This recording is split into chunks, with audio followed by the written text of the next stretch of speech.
And now the scene inside, which is where Eyewitness News anchor Tanya Rivero is. And Tanya, this rally is as much about Republicans running for office on Long Island as it is about Donald Trump, right?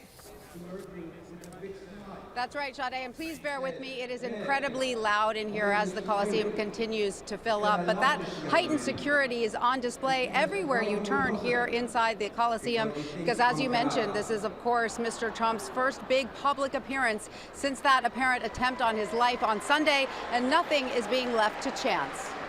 I wouldn't be here, and I wouldn't suggest to go forward if I wasn't confident that the president would be safe, that the people in this arena wouldn't be safe, that the people outside wouldn't be safe, and the people in the surrounding communities wouldn't be safe. And while most of this crowd came to see Donald Trump, the biggest impact of the former president's visit may be felt by the other Republicans running for Congress in both Nassau and Suffolk counties. Certainly, we're standing in one of the most competitive congressional races in the country, the 4th congressional district, Gillen and D'Esposito. That is certainly one of the most competitive races. And when you're talking about the majority in Congress being as razor thin as it is, this certainly could be a symbolic visit. New York as a whole may vote Democratic, but Republicans control all but one of the congressional seats here on Long Island.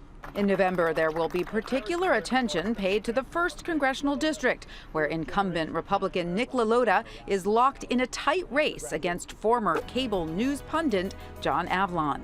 Similarly, in the 4th District, Republican Representative Anthony D'Esposito is facing a serious challenge from Democrat Lauren Gillen. This is a rematch of the 2022 election decided by fewer than 4 points. That what this race is about fighting hard, it's about working hard, it's about talking about the issues that people of the 4th Congressional District, when they go home at night and they sit around their dinner table, those are the issues that I'm addressing. Then there's the 3rd District. Democrat Tom Suozzi currently holds the seat, but as you may recall, Republican George Santos won that district before being ousted from Congress. The GOP hoping to take back that seat. And while the focus will be on the Republicans tonight, New York Democrats remain confident they will have a strong showing on the island come Election Day.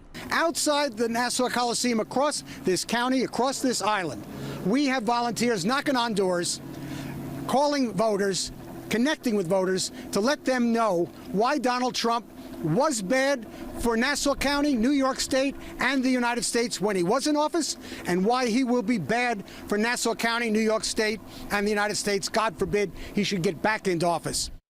Let's keep it going, Suffolk County, Nassau County. And we will be speaking to more of those congressional Republicans as the evening progresses. We'll bring those conversations to you as soon as we get them. The former president is expected to get here around 7:30. We'll, of course, have more on that in the hours ahead. For now, it's Tanya Rivero live in the Nassau Coliseum, Channel 7 Eyewitness News. Sade, Bill.